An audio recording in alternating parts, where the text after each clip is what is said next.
Okay, good day everyone and welcome back to the channel. Today we're going to be discussing Loki episode 5. So of course, spoiler warning before we begin. Um, so there's a few Easter eggs in this episode that is good. So let's jump into it and go through the episode and point out where the Easter eggs are, of course. So first things first, the episode starts off and we get a long shot zooming into the TVA, going up the elevator into the room where they just defeated the Time Lords that were androids basically. And then the shot goes from there to this other world now, where everyone was, or his that is, that were pruned, and we see a big kind of cityscape in ruin, and then it zooms into this monstrous cloud-looking thing with a kind of skeletal dog-esque face, I guess. And of course, Loki wakes up, and we then cut back to Sylvie and Ravonna for the time being, and we see Sylvie has brought her to her office and has her on the ground. And they get up, she makes her get up, and they begin talking and discussing what happened and what really going on and who's really the bad guy and who's in control of the TVA. Then we cut away from that little discussion and we cut to Loki now, or the main Loki, our Loki, and we see he's gotten up. He's with the four other Lokis, Kid Loki, Old Man Loki, Alligator Loki, and Boastful Loki, and our Loki. And they're taking him to the hideout basically. And while doing so, Loki stops and says he has a lot of questions. And they keep telling him the only answer he's getting is, don't die. And this leads to basically older Loki telling our Loki to kind of respect younger Loki or Kid Loki, and we get the revelation of why. And he says that he was pruned because he killed his version of Thor, so that was what caused his Nexus event and him to be pruned. So we get that revelation there. Um, but moving forward, we then see them trekking through this deserted, destroyed area. We see now, pay attention to this. We see that in the corner of this picture here, on the right hand side, there's a yellow helicopter. And this is an Easter egg to Thanos' helicopter in the comics. And yes, in the comics, he has a helicopter. So that is one of the first Easter eggs here. So that was pretty neat to see. We then have them meeting the entrance, gets an underground entrance to go into their hideout. And while going down now, we get two Easter eggs. So we get one here of Thor's Mjolnir buried underground here. Then we get another Easter egg for another variant, and this is the Frog Thor. He's been in the comics. We had mention of Loki turning Thor into a frog before as well in one of the past movies. But this is Frog Thor here, and we see him trapped in a jar underground next to Mjolnir, probably trying to reach it to get out. So that was two good Easter eggs, in my opinion, as well as the third one being Thanos' helicopter. We then cut to them finally getting into this underground base, and we see what it looks like. There's a little throne with an L over the top for Loki, of course. And it's okay, I guess, for a kid's hideout. We then cut back to the TV inside of Ravonna's office, and we see this little mural she has on the wall. I think this is the first time we get to see the full picture of it. So there it is. And we see basically her and Sylvia speaking with Miss Minutes, and they're trying to, or Sylvia is trying to get information. But it seems like Ravonna is basically stalling with Miss Minutes to get help. And we realize this because she, or at least Miss Minutes, mentioned something about a spacecraft to get through the void of time. And it turns out to be fake because Miss Minutes has been stalling trying to get the file, and she couldn't. And Sylvie realizes this, and same time the guards bust in and Sylvie runs away. But she jumps behind the judge's desk then and hides. And this entire conversation was just Ravonna trying to stall for help and pretending to want to know who the bad guys really are. Maybe she really does, but so far it seems like she doesn't. And she wholeheartedly believes in this whole thing that's going on with the TVA being the good guys. So interesting. Hopefully we get more on that. But Sylvie is cornered now with the guards and Ravonna, and she decides, you know what, she's going to prune herself. Because we got confirmation that when a timeline is pruned or person is pruned, you don't necessarily die. You go to the void in space then, where or the end of time where basically the Time Lords are creating a utopia, blah blah blah. But basically, you don't die, you get dropped into that wasteland, and then alioth, the big scary cloud that reminds me a lot of Galactus from Fantastic Four, the second movie with Silver Surfer. But yeah, alioth basically destroys everything there. When he touches you, you disintegrate. Basically, it seems like. But yeah, Sylvie is teleported. And then we cut back to our Loki now, and he's sitting in this hideout with the other Lokis, and he's listening to their stories. So the first story we get is Boastful Loki, and he's telling his story of why he got pruned. And basically, his story is that he defeated the Avengers and he got all the Infinity Stones, and that's why he was pruned. However, this is um, funny, but this leads to Crocodile, or well, not Crocodile, Alligator Loki growling, and Old Man Loki says, basically, Alligator Loki says he's lying. And this then leads to Alligator Loki biting Boastful Loki, and they have to separate them from fighting. Um, and this is where we get Alligator's Loki story now. And we find out that Alligator Loki got pruned because he ate the wrong neighbor's cat, which is wild. But what a way to get pruned for, what a reason to be pruned for. We then get Old Man Loki. I'm gonna call him Old Man Loki, but Old Man Loki's story. And his story is interesting because he says his timeline, everything went according to plan. Same as the original timeline that Loki escaped from. And the only difference is when Thanos attacked the ship there, he didn't go to fight Thanos or try to stab him. What he did is he conjured up a clone or a duplicate of himself. So realistic. And this I guess is his stronger ability. So he made a more lifelike clone, and Thanos believed he killed the actual Loki. And this Loki survived in space after the explosion until a ship blew up and he drifted to other planet and stayed there for years.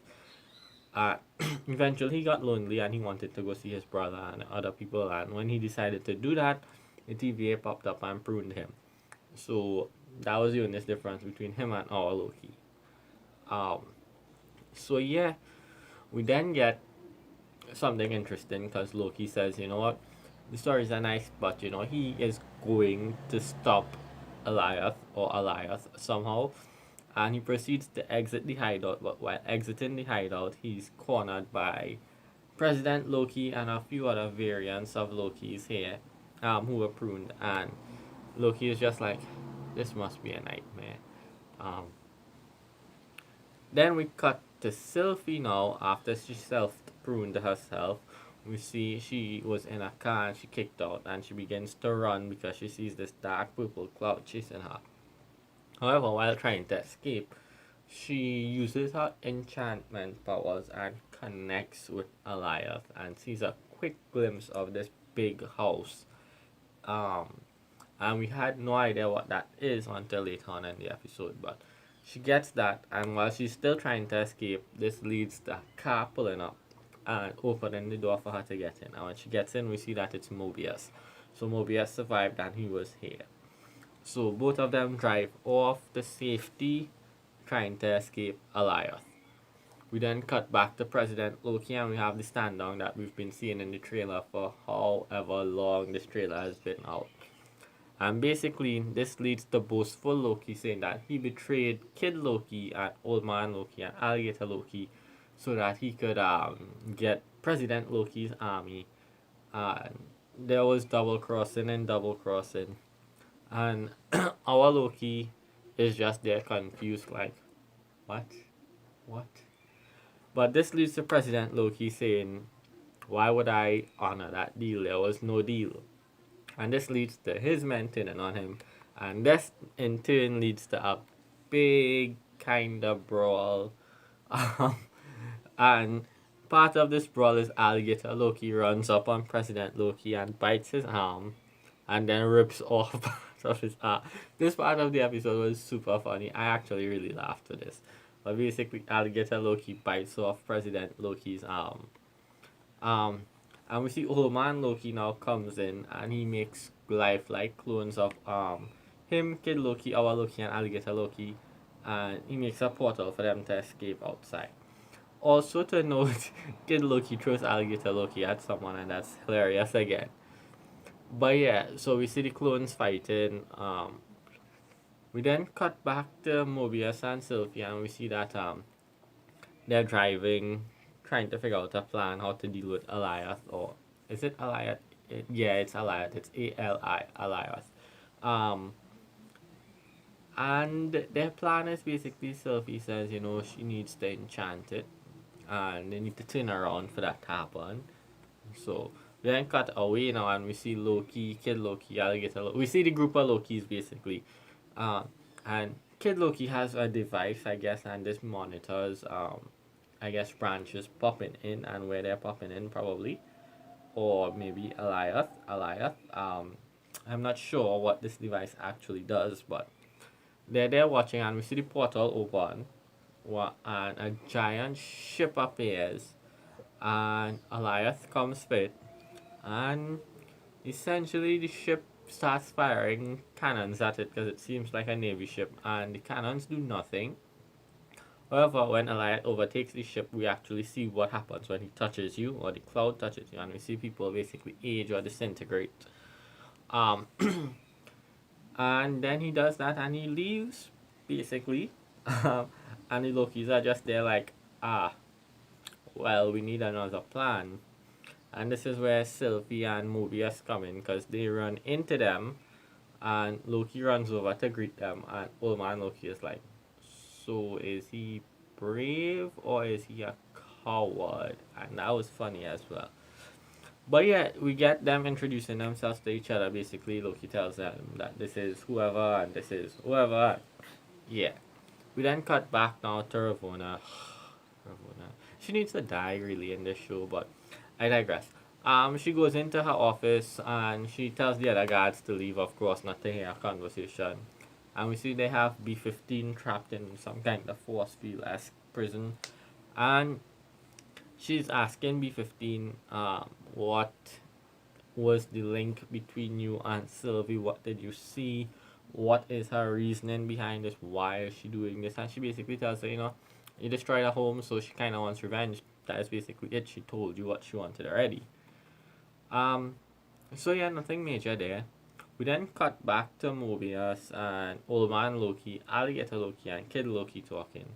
And it seems like they're having a moment because Kid Loki asks Mobius what he's going to do now. And we see them eating a bird of some sort, but we'll talk about the bird just now.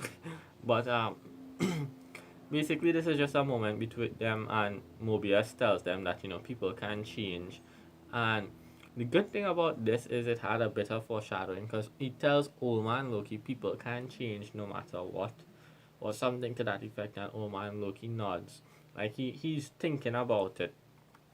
We then cut to a touching moment with Loki and Sylvie sitting outside now, and they're discussing this plan and what they're going to do and how they're going to do it, and basically having a moment, and they're talking about what Mobius said as well, because Mobius told Sylvie about the same Nexus event that he told Loki about, which was them connecting and falling in love with each other, and they're like, that is probably a lie. But we could see they're awkwardly trying to flirt with each other, kinda. So, connections. But this leads to Loki conjuring a scarf. Well, it's not really a scarf, really, but like a blanket to cover himself because he says it's cold. And he asked Sylvie if she wants one, and she's like, maybe you could conjure me a new uniform. But they have more touching moments, and this leads to him making a bigger blanket to wrap around two of them, and they have their little moments, their little touching, romantic esque moments coming together and deciding what they're going to do next. And he tells her he won't betray her because she says, "What if, you betray me?" He's like, "I've betrayed other people I've loved," and again, more of a touching moment with them basically admitting to each other that, I like you, you like me, but we don't really want to say we like each other, but kind of like that high school crush kind of thing going on between the two of them. Then cut to the birds that they were eating, and this is interesting. This bird is purple in color and has no head. It has a ball for a head. That's pretty weird. So I don't know how it's alive, but that's pretty cool. We then cut to the big standoff shot like in all superhero movies, with all the Lokis and Mobius standing facing Alioth, waiting for him to come. And essentially, this leads to them kind of finalizing the plan, which is Sylvie will try to enchant Alioth, and she gives Loki the time pad, but Loki says, he's staying, he's going to help her. And this leads to Kid Loki giving our Loki, his sword, which is kind of a dagger, but more on this sword in a bit. Um, and Loki gives Mobius the time pad. Uh, Mobius essentially says he's going to burn down the TV. So he's going back there to deal with that situation. He also offers the three other Lokis refuge or a way to get out of there, but they say no. They survived here for so long, they'll probably survive longer. So they proceed to leave, and Mobius extends his hand to shake Loki's hand, but Loki hugs him, and they have their moment now where Loki calls him his friend, and Mobius whispers into his ear, "You're my favorite." So that's pretty touching that they both have this friendship now. So I kind of have an idea where season 2 might go now, because we could see Mobius taking over the TV, and Loki actually helping him as a friend with Sylvie. That would be interesting. We then get them rushing towards Alioth, hoping a branch opens up for Alioth to attack while they enchant it. But they come to the realization that might not happen, so they need a distraction. So we see Sylvie trying to enchant Alioth, but we see our Loki running off to cause a distraction, and he pulls out the sword. He pulls out the flaming sword then, or the sword that Kid Loki gave him, and it's a flaming sword. And this sword looks a lot like the flaming sword that Surta had in Ragnarok. But it's tiny, so it isn't really causing that much of a distraction. As we could see here, in comparison, the green light is Sylvie, the small red light is Loki, the big menacing cloud is Alioth. So not really a big distraction, and he decides to go for Sylvie. So she's there trying to enchant, and it's not working.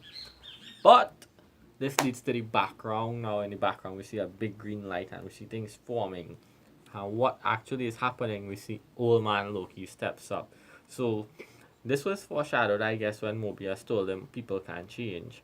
And we see that he may have had a change of heart because he came back to help them. And what he's doing is using his cloning ability or his conjuring ability, which is better than our Loki's one, to create a whole new Asgard physically or visually here. So Alioth turns around and goes after that. And we see him conjuring it up, and Alioth attacks and is trying to eat and dissolve the buildings. And while he's doing that, we see Loki and Sylvie have a next moment, and they hold hands, and she tells Loki, we can do this. And she does this because Loki also mentions that we're stronger than we think we are. Because when he sees Old Man Loki do this big ability to conjure the whole of Asgard, he says, we're probably stronger than we think we are. So this leads to them holding hands, and he's trying to enchant with Sylvie. However, this leads to a sad part in the episode. So we see Old Man Loki is trying his best, and he ran out of magic, and he begins to laugh and smile because he did something good, and he goes out like a champion. Alioth proceeds to attack him and dissolve him, and we see when his crown falls, It's all rusted up. So I guess alioth dissolves you in some way. Um, so yeah, we then cut back to Sylvie and Loki, and we see that Loki has finally began to grasp this enchantment ability because we see his hand starts to glow green. And we also see that they were holding hands like this, but they interlock fingers like this. So more of a nudge at the ship that the whole fandom is talking about. But yeah, he essentially learns to enchant, and they proceed to do this big enchantment and enchant Alioth. And when they do, he kind of vanishes from this menacing dog-like esque cloud to just a green poofy smoke. And the green poofy smoke actually opens up, and we see the house in the background with what seems to be a yellow light on top as well. And this is the house that Sylvie essentially saw when she first came here and enchanted Alioth, or part of him when he was chasing her. And the episode basically ends with both Loki and Sylvie holding hands like this still and walking towards the opened pathway that was formed for them when they enchanted Alioth. And the episode ends there basically. Um, of course, there's no end credit scene in this episode, so sadly, so no need to worry about that. But all in all, I actually really enjoyed this episode and last episode. I'm hoping episode 6, which is the finale, is just as good. Um, I enjoyed the little Easter eggs they threw in as well. So yeah, all in all, good episode. So let me know what y'all think, and if I missed anything down below, Easter eggs, anything like that, let me know down below. So yeah, also if you're new here, please consider hitting subscribe, hitting like. Yeah, consider hitting subscribe, hitting like, and I'll see you all in the next one. Bye.